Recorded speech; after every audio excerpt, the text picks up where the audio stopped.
Good morning ninth class home science के lesson number 12 भोजन का पाचन एवं उससे संबंधित क्रियाएं, जिसमें आज हम समझेंगे मुख के बारे में कि मुख हमारे पाचन क्रिया में कैसे सहायक होता है।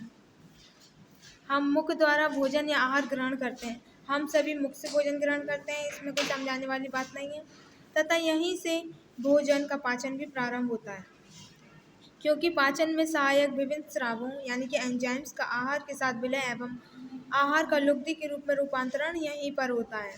अतः मुख पाचन तंत्र का प्रथम अंग है। कैसे हम सभी जानते हैं कि हमारे मुख में एक जीभ होती है और जीभ में से टॉयलिन नामक एंजाइम्स निकलता है, जो कि हमारी पाचन क्रिया में सहायक होता है, हमारे भोजन को लुगदी बनाने में सहायक होता है। यह ओष्ठों से प्रारंभ होती है। ओष्ठ यानी कि होंठ, हमारे लिप्स, इसमें दांत, जीभ तथा लार ग्रंथियां पाई जाती हैं।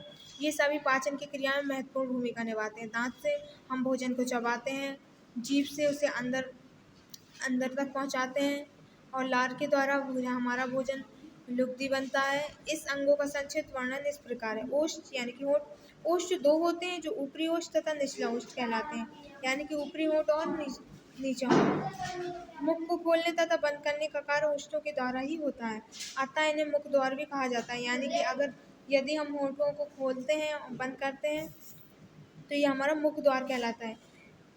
ओष्ठों का प्रमुख कार्य आहार को पकड़ना तथा दांतों द्वारा चबाते समय आहार को मुख से बाहर निकलने से रोकना होता है। यानी कि यदि हमारे होंठ ना होते तो हम अपना मुख कैसे बंद रखते, तो अगर हम भोजन चबाते तो वे बाहर आ जाता। दांत आहार को चबाने का कार्य करते हैं। दांत से हम किसी भी तरह के कठोर से कठोर भोजन को चबा सकते हैं। मनुष्य के दांत दो बाहर निकलते हैं, इनमें से एक तो दो बाहर निकलते हैं, इनमें से एक तो अस्थायी दांत होते हैं, जिन्हें दूध के दांत भी कहा जाता है। दूसरे दांत स्थायी होते हैं। दूध के दांत 6 या 7 महीने की अवस्था में निकलने प्रारंभ हो जाते हैं। यानी कि हम सभी जानते हैं कि हमारे पहले जब बच्चा छोटा होता है तो सबसे पहले उसके दूध के दांत निकलते हैं, जो कि 6-7 महीने में गिर जाते हैं। उसके बाद जो हमारे दूसरे दांत आते हैं वो स्थायी दांत होते हैं तथा लगभग 2.5 वर्ष की अवस्था तक पूरे 28 दांत निकल आते हैं। 7-8 वर्ष की अवस्था में दूध के दांतों का गिरना प्रारंभ हो जाता है।